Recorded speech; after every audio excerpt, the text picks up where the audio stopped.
আজ আমি আলু টমেটো দিয়ে পাঁচমিশালি ছোটো মাছ রান্না করব। এই মাছটা খেতে অনেক স্বাদ হয়। হ্যালো এভরিওয়ান, কেমন আছেন সবাই? আশা করি ভালো আছেন। আপনাদের দোয়ায় আমিও ভালো আছি আলহামদুলিল্লাহ। চুলে একটা প্যান বসিয়ে দিয়েছি, দিয়ে আমি তেল দিয়ে দিয়েছি। এখন পেঁয়াজ কুচি দিয়ে দিয়েছি পরিমাণ মতো, দিয়ে এখন পেঁয়াজটাকে ভেজে নেব।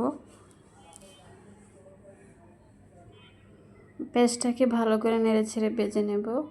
তো এই পর্যন্ত আপনারা যারা ভিডিওটা দেখতেছেন, প্লিজ একটা লাইক দিয়ে ভিডিওটা ফুল কন্টিনিউ করার অনুরোধ রইল। আপনাদের একটা লাইক আমার কাছে অনেক মূল্যবান। আপনাদের মতোই অনেক বন্ধুদের কাছে পৌঁছে দিতে সাহায্য করে, আর আমাকে নতুন আরেকটা ভিডিও বানাতে অনুপ্রেরণা যোগায়। তাই প্লিজ একটা লাইক দিয়ে আমার সাথে থাকার অনুরোধ রইল।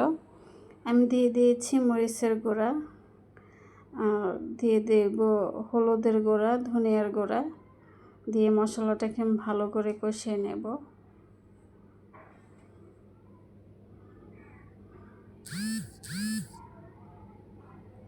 মশলাটাকে নেড়ে ছেড়ে আমি ভালো করে কষিয়ে নেব।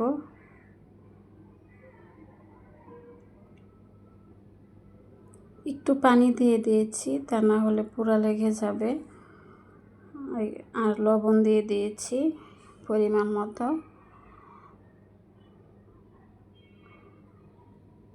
এখন একটু ঢাকনা দিয়ে ঢেকে মশলাটাকে কষিয়ে নেব।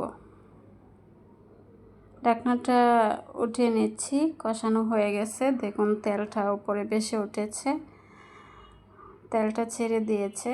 এখন এখানে আমি আলু দিয়ে দেব। এখানে দুটো আলু আমি লম্বা লম্বা ফালি ফালি করে কেটে নিয়েছি। এই আলুটাকে দিয়ে আমি কষিয়ে নেব। মশলার সাথে নেড়ে চেড়ে মিশিয়ে নিচ্ছি, নিয়ে ঢাকনা দিয়ে ঢেকে কিছুক্ষণ কষিয়ে নেব।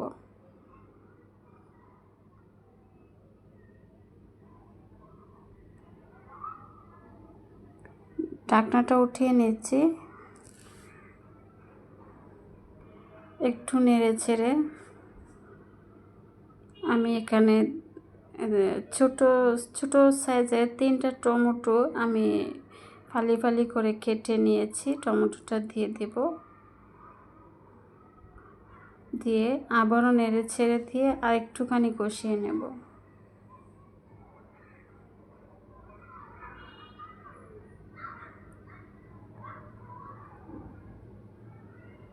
আবারও ঢাকনা দিয়ে ঢেকে আর একটুখানি কষিয়ে নেব। 2-3 মিনিট কষিয়ে নিয়েছি। এখন ঢাকনাটা উঠিয়ে আমি আলু আর টমেটোটাকে নাড়াচাড়া দিয়ে এখন এখানে মাছগুলো দিয়ে দেব। আর আলুটা 50% সিদ্ধ হয়ে গেছে, আর টমেটোটাও সিদ্ধ হয়ে গেছে। এখন আমি এখানে মাছগুলো দিয়ে দেব। এখানে দেখুন পাঁচমিশালি মাছ আমি নিয়ে নিয়েছি, ছোটো ভাই মাছ। এখানে কিছু চিংড়ি মাছ আছে, মলা মাছ আছে, এরপরে ওই খাইকা মাছ বলে ওটি আছে, গৌতম মাছ আছে, সব মিলে আমি নিয়ে নিয়েছি। নিয়ে ধুয়ে পরিষ্কার করে নিয়ে নিয়েছি। নিয়ে আমি মাছটা এখানে দিয়ে একটু নেড়ে ছেড়ে আলু টমেটোর সাথে মিশিয়ে নিয়ে আমি ঝোলটা দিয়ে দেবো এখানে। আর এই মাছটা খেতে খুবই স্বাদ লাগে, যেহেতু ছোটো মাছ তো এমনিতেও খুব স্বাদ লাগে খেতে, খুবই মজা হয়। আর এভাবে রান্না করলে, আলু টমেটো দিয়ে এভাবে রান্না করলে খুবই স্বাদ লাগে খেতে।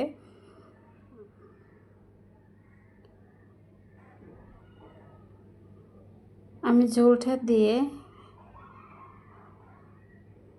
একটু নেড়ে চেড়ে আর একটুখানি ঝোল দিয়ে দেব, আর অল্প একটু ঝোল দেব, আর অল্প একটু ঝোল দিয়ে দিয়েছি। দিয়ে ঢাকনা দিয়ে ঢেকে রান্নাটা করে নেব।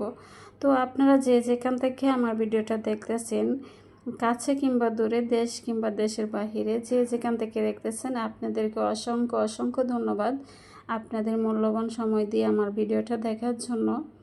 আর যদি কোনো অংশ ভালো লেগে থাকে তাহলে আমার চ্যানেলটাকে সাবস্ক্রাইব করে দিয়ে লাইক কমেন্ট করে আমার পাশে থাকার অনুরোধ রইল। আর আপনারা যারা সাবস্ক্রাইব করে দিয়েছেন, আপনাদেরকে অসংখ্য অসংখ্য ধন্যবাদ। আর কমেন্টে জানাবেন রান্নাটা কেমন হয়েছে। তবে খেতে দারুণ হয়েছিল। যেহেতু ছোটো মাছ এমনিতেই খুব স্বাদের মাছ। তো আমি কাঁচামরিচ দিয়ে আমি আবারও ঢাকনা দিয়ে ডেকে কিছুক্ষণ রান্না করে নিয়েছি। ঢাকনাটা উঠিয়ে নেড়ে ছেড়ে দিচ্ছি, দিয়ে আর একটুখানি অল্প একটু জাল দেব। আর এখন আর ঢাকনা দিইনি, অল্প একটু ঝাল দিয়ে আমি চুলাটা অফ করে দিয়েছি। আর দেখুন কালারটা কত সুন্দর এসেছে, আর এটা খেতেও দারুণ হয়েছিল। ধন্যবাদ আপনাদের সবাইকে।